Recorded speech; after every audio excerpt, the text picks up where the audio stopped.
Bueno, nos encontramos con la doctora Ángela María Robledo, actualmente fórmula de vicepresidencial del candidato Gustavo Petro. Y bueno, vamos a iniciar con la primera pregunta. Doctora Ángela María, dentro de la campaña se han dado propuestas sobre la diversificación de la economía, dejando de depender del sector minero y petrolero, pasando al sector agrícola. ¿Cómo planean cambiar el espectro del colombiano promedio, donde se cree la vida de campesino no da ningún beneficio y por el contrario significa un retroceso en el avance tecnológico científico del país? Hola Juan Pablo, soy Ángela María Robledo, fórmula vicepresidencial de Gustavo Petro. Nuestro programa se llama Colombia Humana hacia una era de paz. Y el tercer punto está dedicado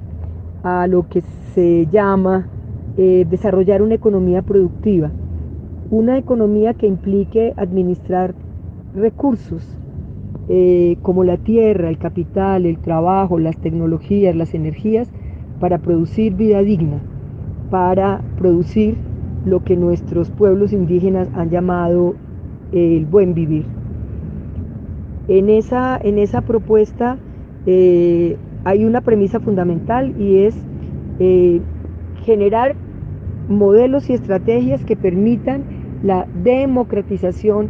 al acceso de los 5 bienes que hoy los economistas consideran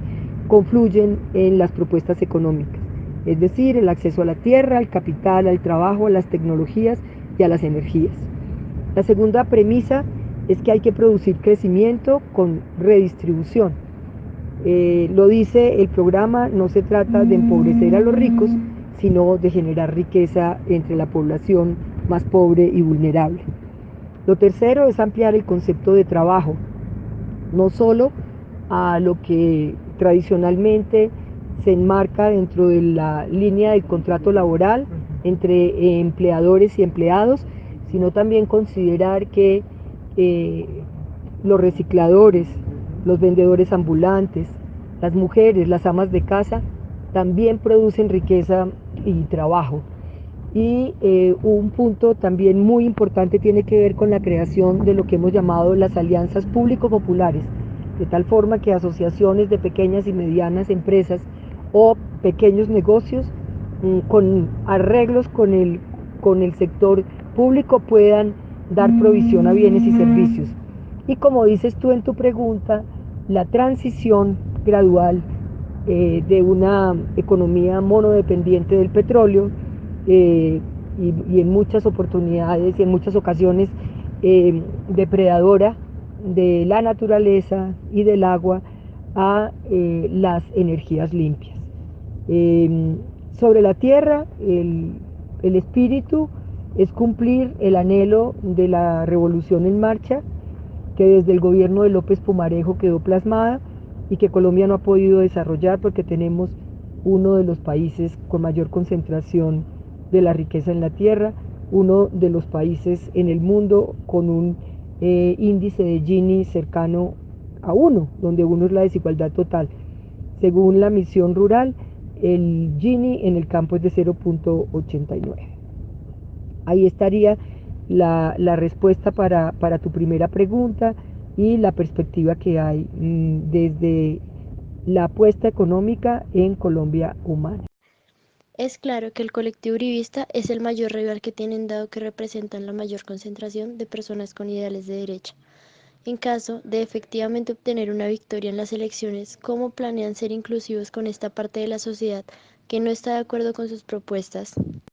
Queremos darle realidad a la premisa que tantos jóvenes nos han dicho en todos estos debates y caminatas por Colombia de que la educación es el camino. La educación es el camino para las oportunidades, la educación es el camino para la reconciliación, la educación es el camino para lograr una mayor redistribución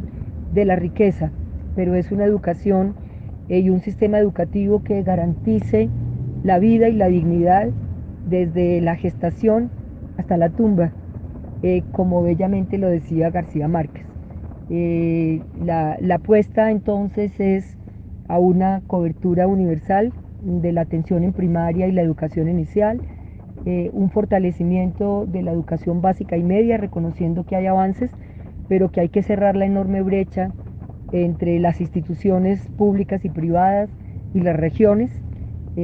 y un acceso a la educación superior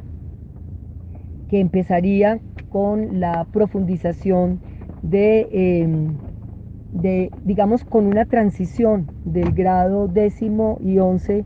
que dé la posibilidad a los muchachos y a las jóvenes, a las mujeres, a acceder a las instituciones técnicas o a la universidad. Eso para nosotros es fundamental dentro de un sistema nacional universitario que por supuesto considere la colaboración y la cooperación entre las universidades públicas y privadas. Pero también hoy en el debate al que nos convocó ASCUN, la Salle y El Espectador, por supuesto apostarle a la transparencia, a la rendición de cuentas de las universidades públicas y privadas. Y parte de los retos de las universidades públicas y privadas es la democratización al interior de las universidades, el fortalecimiento de la participación de los jóvenes universitarios, una participación efectiva y una universidad mucho más conectada con las problemáticas del país. Esa sería la manera como creemos que podemos avanzar y reconocer lo que hemos logrado. Es de conocimiento de ustedes que el colectivo universitario los apoya fuertemente. ¿Cómo planean apoyarlo en caso de una victoria en las urnas, tanto al sector de las universidades públicas como a las privadas? La segunda pregunta, por supuesto que hemos planteado que como parte de la reconciliación está el que entre todos y todas podamos elaborar lo que algunos autores llaman un relato común a múltiples voces, es decir, un propósito que nos logre tener y nos logre concitar alrededor de una meta común. Claro que hay enormes diferencias entre el uribismo y nosotros, hay enormes diferencias en términos de que nosotros defendemos el acuerdo de paz, consideramos que hay que hacer de la educación, la salud y la vivienda derechos fundamentales, que hay que tener una economía productiva pero en armonía con la naturaleza, que hay que tener una justicia autónoma que logre superar la profunda impunidad que hay y especialmente la impunidad que hay frente a los crímenes donde están involucradas como víctimas las mujeres. Eso, digamos, ahí hay diferencias, pero creemos que la contienda es una contienda electoral que se está debatiendo muchas veces en la polarización, pero nosotros queremos apostarle en medio de la diferencia a esa reconciliación, a reconocer esa diversidad, porque la apuesta en términos de reforma política es a profundizar la democracia. Tenemos una democracia que es precaria, tenemos una democracia que en muchos casos ha sido en sus prácticas violadora de derechos humanos. Todo eso hay que fortalecerse y creemos profundamente en que haber salido poco a poco de esta guerra, haber parado la máquina de victimización, aún falta una negociación con el ELN y ojalá el sometimiento de estas nuevas formas de paramilitarismo, pero teniendo en cuenta esa perspectiva creemos que podemos tener un gobierno que le apuesta a la democracia, que defiende lo que tiene, pero que igual si Gustavo y yo llegamos a la presidencia y a la vicepresidencia, por supuesto tendremos que ser el presidente y la vicepresidenta de todos y todas las colombianas.